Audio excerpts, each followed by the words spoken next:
Assalamualaikum warahmatullahi wabarakatuh.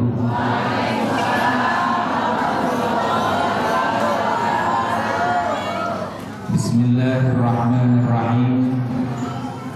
Alhamdulillahirabbil alamin. Alhamdulillahilladzi arsala rasulahu bil huda wa dinil haqq liyudhhirahu 'alad dini kullihi walau karihal kafirun.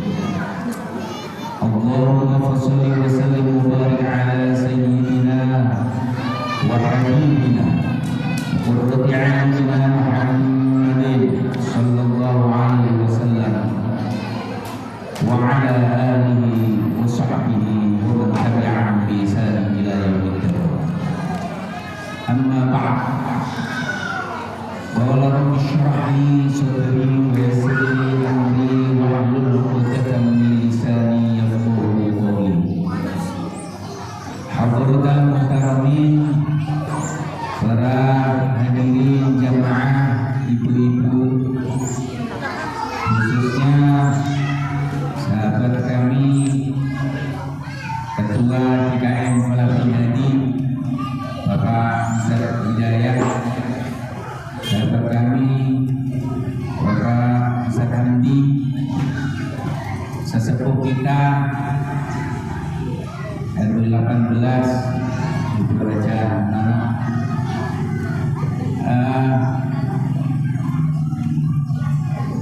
pengurus permatan yang dalam hal ini diwakili oleh Ustazah, istri dari sahabat saya juga, dan tak lupa pula para asatidzah yang tidak bisa kami sebutkan satu persatu namanya, akan tetapi insya Allah tidak mengurangi rasa hormat kami kepada beliau-beliau, dan tentunya semua yang hadir di sini, baik yang kelihatan, yang tidak kelihatan, kita doakan semua semoga kita mendapatkan limpahan rahmat dari Allah Subhanahu wa taala. Kita mendapatkan pertolongan dari Allah Subhanahu wa taala. Dipermudahkan untuk melaksanakan kebaikan-kebaikan selama kita hidup di dunia. Alhamdulillah, saya sangat bangga, bahagia, terharu melihat ibu-ibu sangat semangat dan jamaahnya alhamdulillah banyak. Walaupun secara persentase mungkin dari seluruh penghuni perumahan Pesona Kaulipan itu belum ada 10%-nya. Tapi alhamdulillah ini sudah merupakan satu kebahagiaan yang harus kita syukuri, dan tentunya ibu-ibu juga harus bersyukur, karena bagaimanapun yang hadir di sini ibu-ibu termasuk dipilih oleh Allah, dipilih untuk dipermudahkan jalannya ke surga. Tadi sudah disampaikan kepada oleh Ketua DKM bahwa masalah thariqan yaltamisu bihi ilman sahhalallahu lahu thariqan ilal jannah. Kata Rasulullah seperti itu. Barang siapa yang berjalan untuk menghadiri majelis-majelis ilmu, maka insya Allah Allah akan memudahkan jalannya untuk ke surga. Maka kita harus bersyukur. Gak usah iri, gak usah merasa minder, gak usah keder ketika ada orang yang ngomong, ngapain sih ngaji? Enak-enak liburan di rumah, cengkrama sama keluarga, enak-enak nganterin anak renang, gak usah. Pokoknya kalau kita niat ngaji, kita harus kuatkan tekad kita. Karena belum tentu semua orang mempunyai kesempatan. Atau mungkin ada kesempatan tapi tidak ada kemauan. Ini yang berat. Kesempatan ada tapi kemauan nggak ada. Walaupun di depan mata, kalau nggak ada kemauan, dipaksa pun nggak akan bisa. Makanya kita harus bersyukur. Kalau kita mau bersyukur, insya Allah ya pasti akan ditambahkan nikmat kita, ditambahkan kesehatan kita, ditambahkan rezeki yang kita keluarkan, insya Allah itu yang akan kita dapatkan. Jadi Bapak Ibu yang dirahmati Allah Subhanahu wa taala, hari ini temanya apa? Apa temanya? Pendidikan ilmu agama. Keluarga. Oh, pentingnya pendidikan ilmu agama dalam keluarga. Harusnya nih Bu ya, harusnya yang wajib memberitahu sampean itu siapa? Yang ngajarin sampean yang wajib siapa? Suami. Tapi suami nggak enak saya ngomongnya. Suami ibu ini mampu nggak kasih tahu? Tahu nggak ilmu agama? Tahu lah, sholat kan? Sholat. Tapi mungkin secara global. Tapi coba ditanya tentang head, hafal nggak? Tahu nggak? Atau bahkan ibu-ibu ada yang nggak paham tentang head? Ada nggak? Harus paham ibu-ibu. Nah, karena ini kewajiban suami, maka ketika mereka tidak mampu atau tidak bisa untuk memberikan bimbingannya, memberikan ilmunya, mungkin karena kesibukan atau keterbatasan satu dan lain hal lah, bukan berarti tidak punya ilmu ya, tapi mungkin keterbatasan hal-hal yang tidak kita pikirkan. Mereka tidak mampu untuk memberikan pencerahan, tidak mampu memberikan ilmunya, maka wajib bagi suami untuk mengantarkan istrinya ke majelis lain. Ini kewajiban suami, sampaikan ke suaminya. Kalau suaminya mau ngajar sendiri, ya ngaji. Kalau nggak mau diajar orang lain, ngaji suaminya, biar nanti diajarkan ke istri. Kalau suaminya udah nggak mau ngajarin, nggak mampu ngajarin, istrinya mau ngaji nggak boleh, dosa suami. Karena kewajiban suami itu yang menuntun istri untuk bareng-bareng ke surga. Kira-kira sampean nih, waktu masih muda kan sok-sokan ya. Kalau masih muda biasanya sok-sokan. Saya mau nyari calon imam, gitu kan? Biasanya kan gitu anak muda, calon imam. Sholat aja kagak bener, mau jadi imam. Kalau kita sudah siap menjadi makmum, maka apa? Kewajiban makmum itu mengikuti imam. Selama kita tidak tahu imamnya itu batal, maka kita harus ikut imam. Misalkan imamnya lupa, baru rakaat kedua sholat maghrib udah salam, ya paling kita ingetin subhanallah. Atau kelebihan rakaat, kita ingetin subhanallah, tapi suaminya udah terlanjur berdiri, nambah rakaat keempat, kita harus ikut. Kalau mau jadi makmum itu seperti itu. Ya kadang-kadang kepingin nyari imam, imamnya nggak paham. Jadi ya kita dibawanya nabrak-nabrak akhirnya. Nah makanya ya ini kewajiban ibu juga, ngajak suaminya untuk ya dorong ngaji lah. Jangan cuma nongkrong terus lah, sesekali ngaji. Di sini Falabidati ada pengajian, di Al-Anzi ada, di Nurul Muhajirin ada, di Nurul Sakinah ada. Kita udah nggak kekurangan. Kalau dulu mungkin kebodohan atau ketidaktahuan itu bisa dimaklumi. Jadi dalam kaidah fikih, ketika kita nggak tahu, maka itu ma'fu'an, dimaafkan. Tapi untuk saat ini itu sudah tidak berlaku lagi. Kenapa? Karena fasilitas ada, sarana ada, prasarana ada, orang alim banyak. Bahkan yang paling alim siapa? Syekh Google ada. Syekh Google ada. Maka nggak ada alasan lagi nggak tahu mau apa ngasih tahu istrinya gimana caranya sholat hajat, gimana caranya sholat tasbih, nggak tahu, nggak ada alasan. Jadi kewajiban suami itu nggak bisa gugur.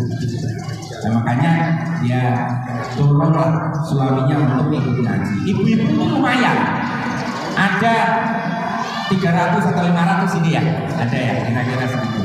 Kalau bapak-bapak ngaji malam Senin, malam Minggu itu paling mentok-mentoknya itu 20 orang, itu udah jos banget.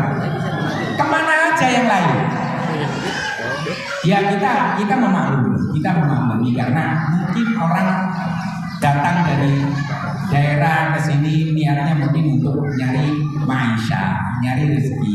Jadi mungkin tidak kepikiran untuk ngaji. Tapi kan kita punya jiwa, punya raga yang semuanya harus kita seimbangkan. Ketika raga kita kasih vitamin, kita kasih nutrisi biar sehat, jiwa kita juga harus kita kasih nutrisi. Nggak boleh sembarangan.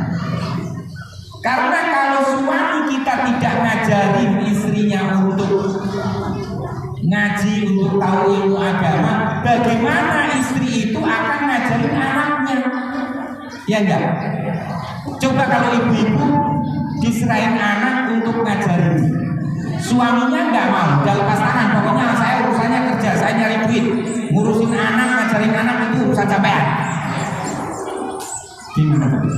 Maka ketika kita mau mengajarkan sesuatu, kita juga harus tahu harus ngaji. Dan ibu kata ulama, salah satu ulama, al-ummu wa madrasatul umum.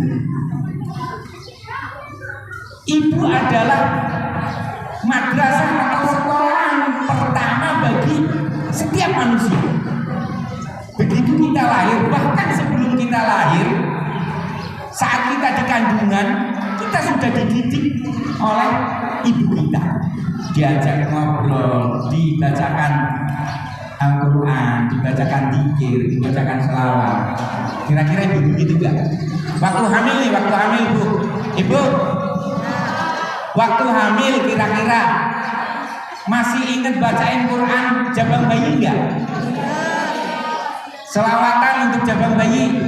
Alhamdulillah. Berarti mungkin cuma istri saya yang lupa. Mungkin ya lupa, namanya lupa kan al-insan ma'alul khutawan nisyan. Ya apa? Lupa itu anugerah. Kalau kita nggak lupa, urus kering kita. Ingat utang terus, iya kan? Makanya Allah ngasih kita lupa itu harus bersyukur. Lupa itu satu nikmat. Kalau disakitin orang sampai tua nggak lupa, itu kan jadi penyakit. Makanya Allah ngasih lupa ke kita itu harus kita syukuri. Yang mungkin disakiti tetangganya sehari dua hari belum bisa lupa, nanti sebulan udah lupa, udah ngobrol lagi, udah tuker-tukeran garam sama cabe, udah damai hidup itu. Tapi kalau nggak punya sifat lupa, wah penyakit adanya. Makanya kita harus bersyukur. Itulah pentingnya. Jadi ibu-ibu sebagai madrasatul ula itu harus belajar bagaimana untuk mendidik anak. Nah, pendidikan itu kan bukan hanya yang kita sampaikan secara lisan. Apa yang kita lakukan keseharian kita, hubungan interaktif antara suami istri, itu juga secara otomatis akan terekam di otak anak kita. Makanya saya beberapa waktu yang lalu saya sempat punya jadwal di Blok K. Saya senang banget itu. Ketika ngaji, suami istri ikut ngaji sama anak-anaknya. Walaupun anak-anak ramai saat ngaji, itu gak masalah. Yang jelas di otak anak itu tertanam, oh dulu orang tua saya ngajarin saya ngaji, ngajak saya ngaji. Itu akan teringat terus. Coba kalau anak kita tiap hari kita ajak nonton bioskop, terus kita ajak mungkin belanja, terus ya besok ngabisin duit suaminya, ya enggak? Jadi kita harus menanamkan itu di otak anak kita. Nah, bagaimana hubungan suami istri ini juga harmonis? Tentunya kan yang kita harapkan dari keluarga itu apa? Keluarga yang sakinah, mawaddah, warahmah. Itu pasti harapan setiap kita. Dan rumah kita adalah baiti jannati. Surga rumah itu adalah surgaku. Jangan rumah cuma dijadikan kayak kuburan. Di rumah cuma bertengkar terus sama istri. nanti kepingin ngadem lari ke rumah tetangganya, kepingin ngadem ngungsi ke mana, ke pos ronda atau gimana. Jangan. Jadikanlah rumah kita itu baiti jannati. Ketika kita mungkin capek kerja, capek dagang, pulang ke rumah ketemu istri, ketemu suami, itu harus merasa tenang. Karena tujuan keluarga itu ya sakinah, mawaddah, warahmah. Dan ini harus kita tunjukkan kepada anak kita.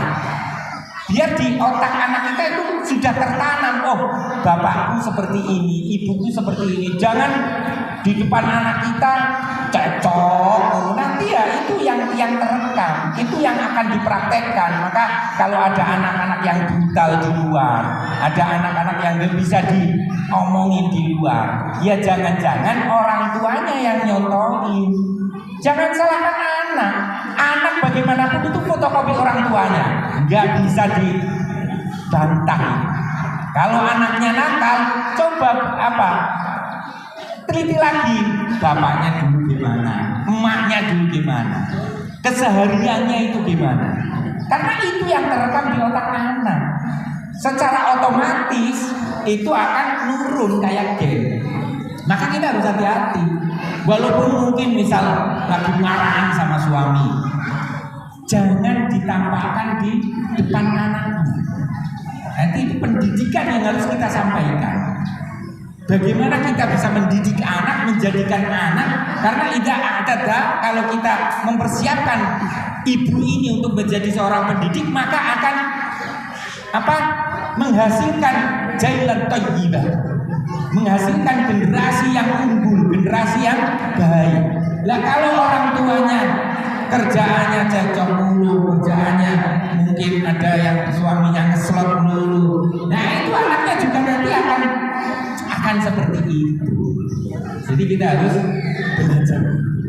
Dan bagi ibu-ibu, ya kalau kita kepingin mendapatkan keluarga yang sakinah, mawaddah, warahmah, pada kepingin enggak? Pingin kan? Dan kepingin masuk surga semua kan? Kepingin tahu caranya enggak? Enggak tahu, enggak mau ya? Berat ya? Enggak berat. Cuma satu aja. Kalau mau masuk surga, cuma satu, apa? Taat kepada suami. Ini harus kita pegang. Jadi ibu-ibu harus pegang dalil ini. Kalau saya ingin masuk surga, saya harus taat ke suami. Karena bahkan Rasulullah pernah menyampaikan, seandainya lau jalat mar'atu lailaha sholatan wa naharaha siyaman, seandainya seorang wanita, seorang istri menjadikan malamnya untuk bersujud sama Allah, sholat terus. Di sini ada yang buat sholat sampai 100 rakaat nggak semalam? Nggak ada. Ini kata Rasulullah, seandainya semalam suntuk untuk sholat dan siangnya puasa, tapi idza da'atha zaujuha, ketika diajak hubungan suami istri sama suaminya, karena mungkin lama udah nggak ketemu, tapi enggak, saya capek. Maka kata Rasulullah, ini bukan saya ngomong, Rasulullah, maka dia akan digiring bersama orang Nasrani dan orang Yahudi, dimasukkan ke neraka. Hati-hati. Jadi kalau suaminya minta, kalau bisa kasih gratis ini, ya kan? Ya paling enggak kalau ini ya minta jatah lah, kalau ini nggak mau kasih gitu.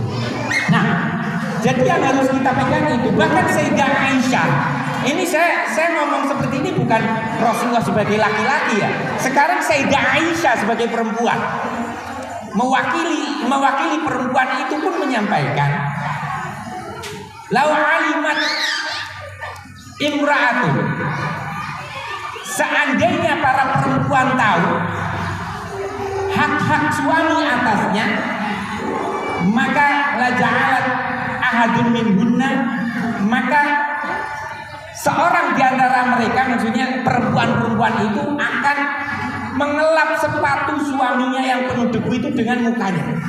Saking tingginya hak seorang suami sampai seperti itu. Ini Sayyidah Aisyah. Jadi bukan diskriminasi perempuan, enggak.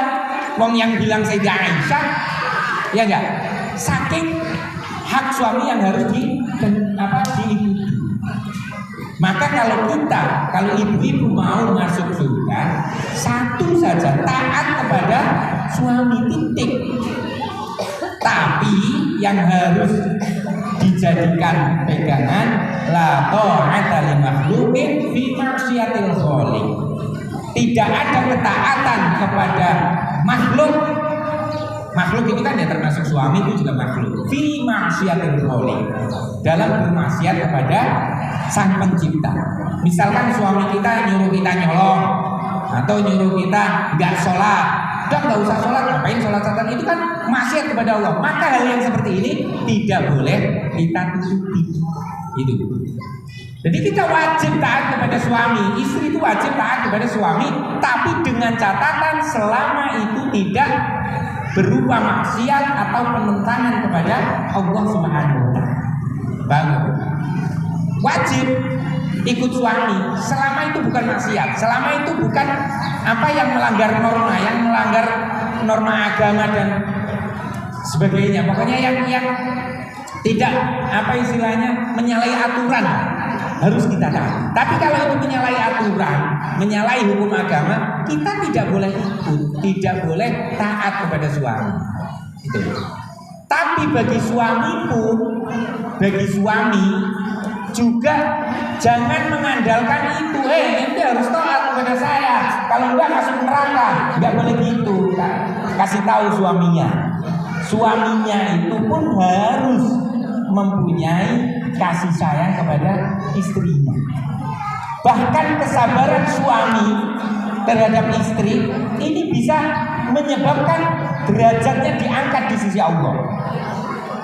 Jadi kalau suaminya cerewet, suaminya dikit-dikit cemberut, dikit-dikit marah, suami dibilangin jangan marah Pak, kan nanti derajatnya akan diangkat.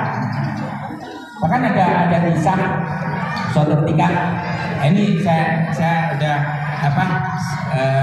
upload juga di YouTube, jadi sedikit pemberitahuan juga.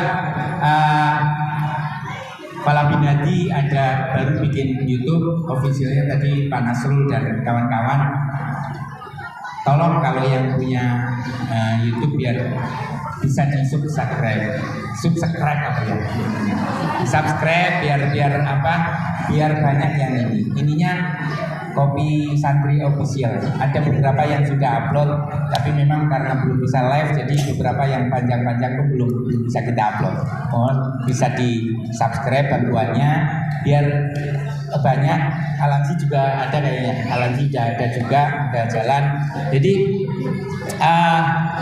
sesuatu kebaikan yang munadzam atau kebaikan yang tidak terstruktur itu akan dikalahkan oleh kejelekan yang terstruktur. Kita ngaji seperti ini, tapi cerai berai. Maka ini alhamdulillah ada fasilitas permata. Kita harus bersyukur. Kita bisa bersatu, bisa bareng-bareng menjalankan perintah Allah. Ini termasuk munadzam, terstruktur. Karena kalau kebaikan tidak terstruktur, itu akan dikalahkan oleh kebaikan yang kejelekan yang terstruktur. Itu kata Sayyidina Ali. Jadi misalkan nih, pengajian ini, nggak ada yang ngatur, nggak ada yang ngurusin. Pokoknya mau ngaji berangkat enggak ya udah enggak. Terus ada kelompok lain yang punya kelompok sendiri yang pinginnya hura-hura aja. Udahlah nggak usah ngaji, kita ngemol aja, kita nyeblak aja bareng-bareng. Kerjanya cuma gitu aja, tapi mereka punya kepengurusan. Ini bendaharanya, ini apa, iuran terus, jadi jalannya nggak kerasa. Nah itu akan mengalahkan yang ngaji yang nggak terstruktur. Makanya kita berterima kasih kepada perintis dan pengurus Permata yang sudah berusaha untuk mengumpulkan beberapa majelis taklim biar menjadi satu kesatuan, satu organisasi masyarakat yang bertujuan untuk kebaikan. Dan kebaikan ini bukan hanya duniawi tapi ukhrawi. Terima kasih jazakumullah khairul jazaa. Nah, jadi suatu ketika itu Sayyidina Umar itu ada sahabat yang mau datang ke Sayyidina Umar mau mengadukan istrinya. Di rumahnya itu diomelin mulu sama istrinya. Jundek otaknya itu sampai mau meledak. Ini istri kok galak bener, cuma kurang 50.000 jatah nafkah aja saya nggak boleh masuk kamar. Cuma telat pulang sehari aja kunci kamar digembok. Aduh, mau tidur di mana? Akhirnya dia selang ke Sayyidina Umar. Begitu mau masuk ke Sayyidina Umar, dia dengar ada suara perempuan sedang marah-marah. Ternyata istri Sayyidina Umar sedang marahi Sayyidina Umar.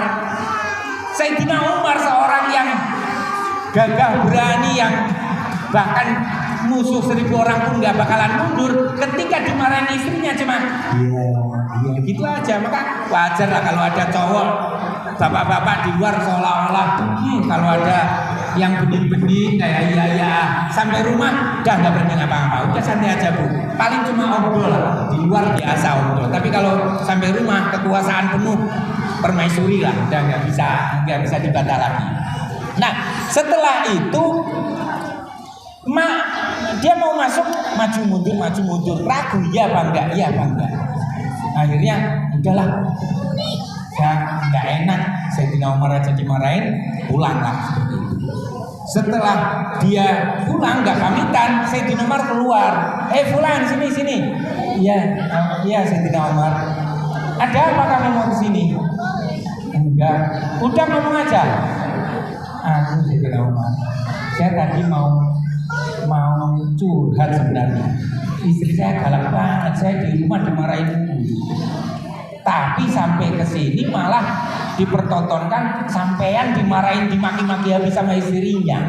Saya kan bingung mau curhat dikiranya inggir. Ntar malah saya dipenggal kepalanya, kan saya nggak berani.